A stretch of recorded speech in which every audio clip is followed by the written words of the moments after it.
Social media has become so much a part of our everyday lives that we often don't think about how we use it. This has led to what appears to be a large percentage of Americans developing what I can at best describe as some interesting ideas about the relationship between government and the various social media platforms. Some recent cases bring to question the relationship between government actors and social media companies into question. Probably the most well-known would be Missouri v. Biden, where the states of Missouri and Louisiana have brought suit claiming that members of the Biden administration violated the First Amendment by attempting to influence what content would be deleted or de-emphasized on various social media platforms. Two other cases involving local officials focus on how government actors can block access to their social media accounts. While most of the country seems to be focused on Missouri, these two cases bring up some questions the American people should really think about. So we'll look at that next on the Constitution Study.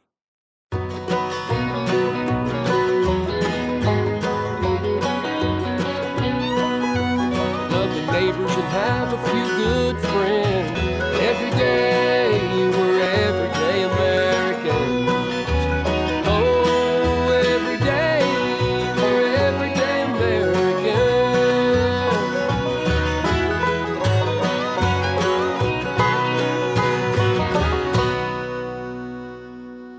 Hello there, everyday Americans. Paul Engel here with the Constitution Study, where we read and study the Constitution. We teach the rising generation be free, and we're teaching. Well, it's our first generation of patriots. The Patriots program is open, and we're starting to see some activity. So I'll talk a bit more about that at the end of the program, but I want to take a look at this, some ideas that we have about social media, what it is, what it should be, and what the relationship should be between those social media companies and government actors. So let's take a look at these two cases. Should the federal government pressure social media companies to censor content on their platforms? I would hope the American people would not only recognize that it would be wrong, but a violation of the First Amendment. Today, we'll be looking at a couple of other cases involving local government actors and how they use social media. While the case Missouri v. Biden is extremely important, like so many other things, we should not let what's going on in Washington, D.C. distract us from what's going on in our own backyard. That is why we're looking at Link versus Freed and O'Connor-Ratcliffe versus Garnier. I have to admit to a bit of a love-hate relationship with social media. So on the one hand, these platforms help me put content in front of thousands of people I wouldn't normally have access to.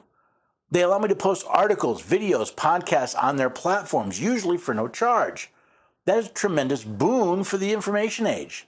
Many of these platforms have not only censored some of my content, but have blocked my account entirely, preventing me from using their services. These are private organizations, so I don't have a problem with them censoring content since these are their platforms, not mine.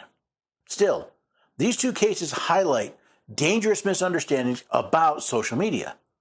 From the oral arguments in Link versus Freed, the dialogue between public officials and their constituents is fundamental to our democracy. Much of that conversation now takes place online, with social media platforms serving as the new town square, where public officials provide important information about what they're doing on the public's behalf and soliciting comments in return. First of all, the United States and each of the several states are republics, not democracies. While the fundamental difference has been ignored and corrupted over the years, it's especially important in these cases. In a democracy, the people legislate directly.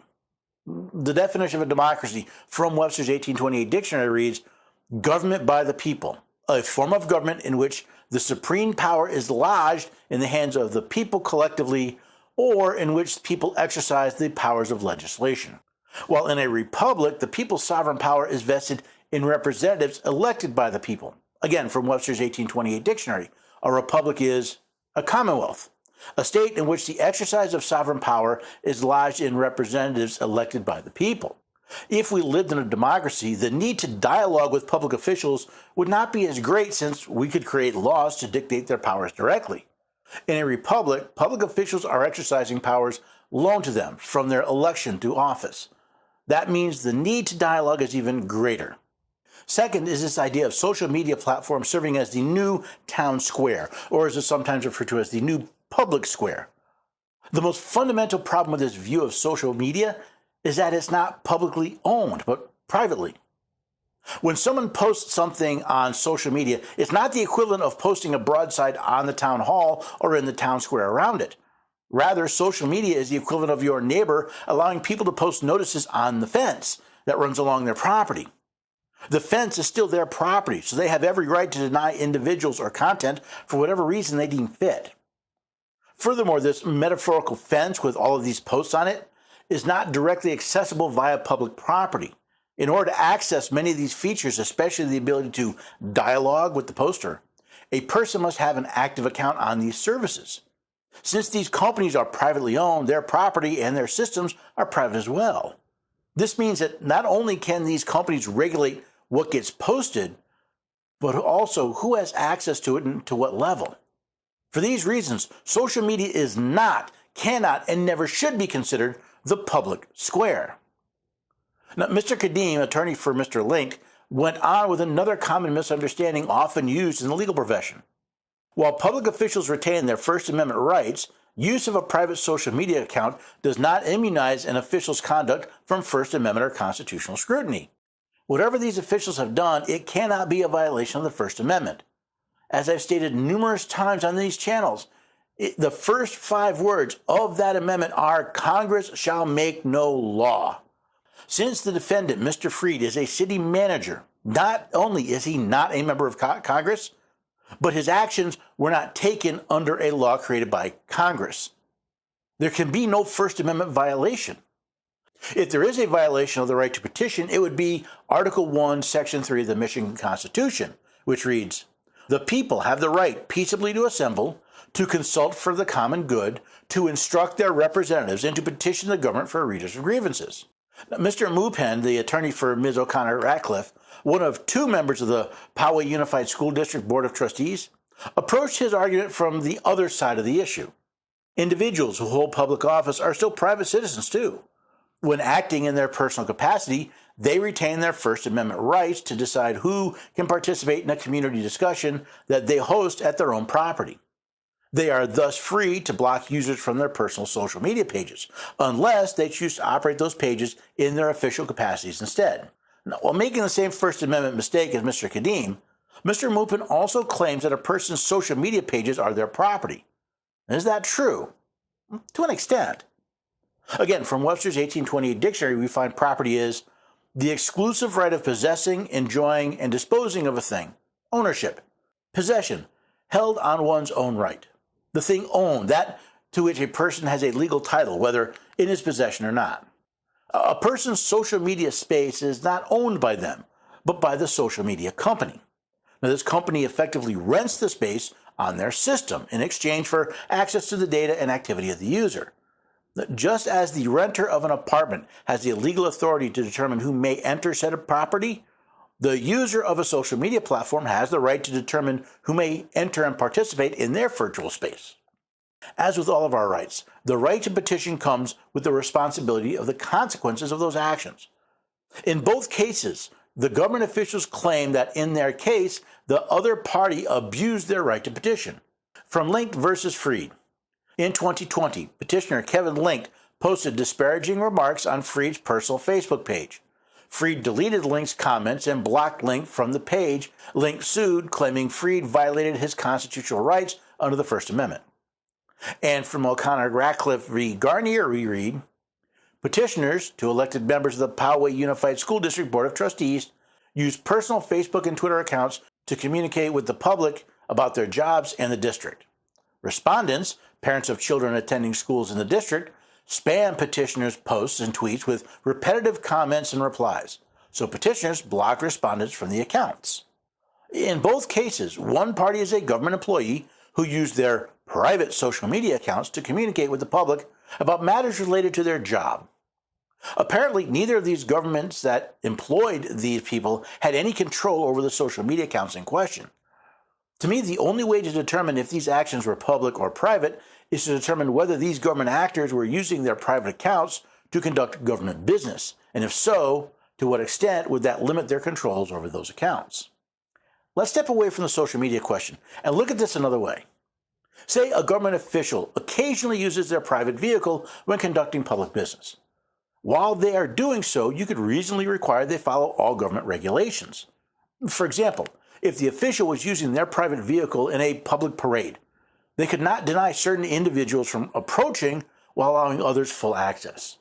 In a similar way, they could not deny access to public information they posted on their private pages, especially if that was the primary way of communicating with the public. However, unlike a private vehicle, access to a social media content is not limited to specific posts. You either have access to view and comment or you don't. So it's not an exact analogy, but I think it shows the problem. See, to me, the real problem is not the blocking of specific accounts by government actors, but the mixing of public and private data on a platform not fully within the control of the account holder. See, if social media platforms cannot be the public square and account holders can determine who is allowed to access their information, we seem to have a legal quandary. Can government actors hide or otherwise deny access and commentary to content simply by placing it on a private social media account? Once the government actor places official material on their private account, is that account still private? Then there's the question of the consequences for people who abuse their right to petition their government for a redress of grievance, this case via social media. Then there's the question of consequences for people who abuse their right to petition their government for a redress of grievance via social media. Now, there are several conclusions I think we can come to from this discussion. First, treating social media as a public area is not only legally dubious, but very, very dangerous. Since the social media companies themselves can determine whether or not a person is allowed to access or have any account on their platform, they effectively have veto power over access to information from government actors and the ability to comment on them. If we make social media platforms the new public square, we effectively are allowing government to take them over. Under the Fifth Amendment, would that be a takings or a deprivation of property without due process of law, or both? Furthermore, does posting information on private social media accounts allow government actors to unilaterally deny access to said information without any due process? Would placing data on a private social media account violate any freedom of information laws? Do you see how complicated and dangerous this public square view of social media is?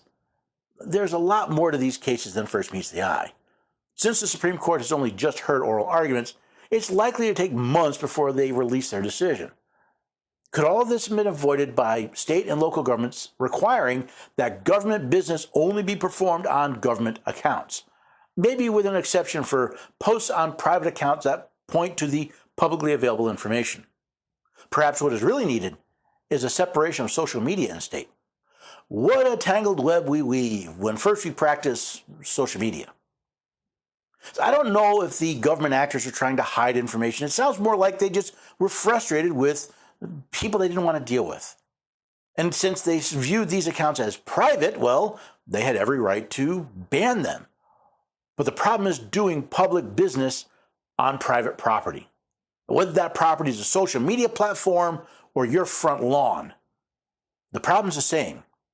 As soon as you do public business on private property, you open that property to the public and all the restrictions on that.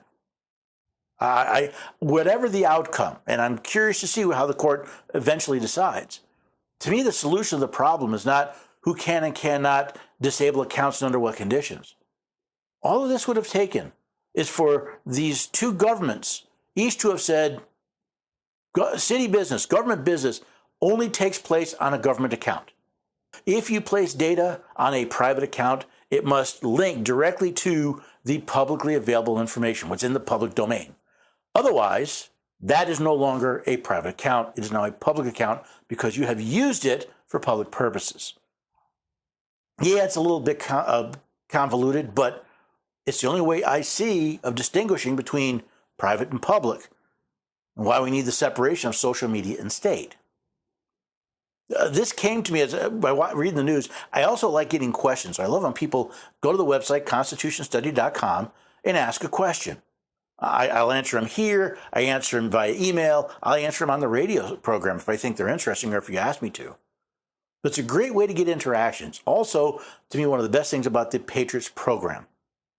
Now, the Patriots program is an invitation-only program. It is not designed to replace whatever group or program that you're already in, right? I'm not trying to take over what you're already doing.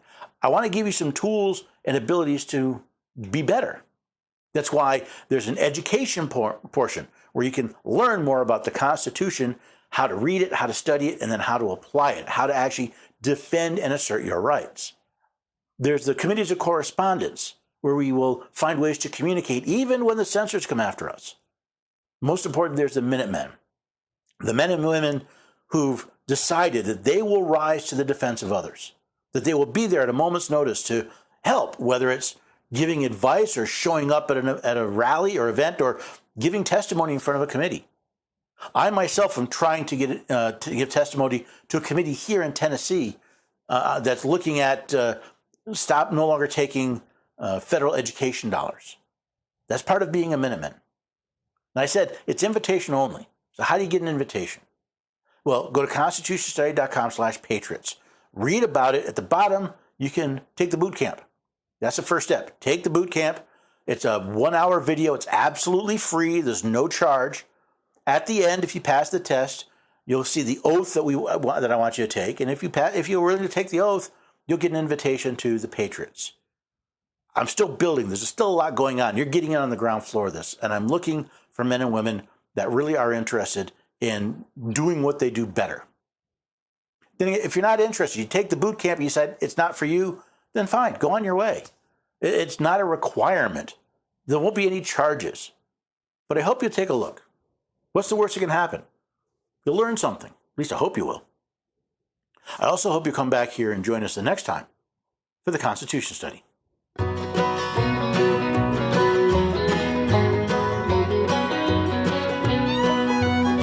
your neighbors and have a few good friends.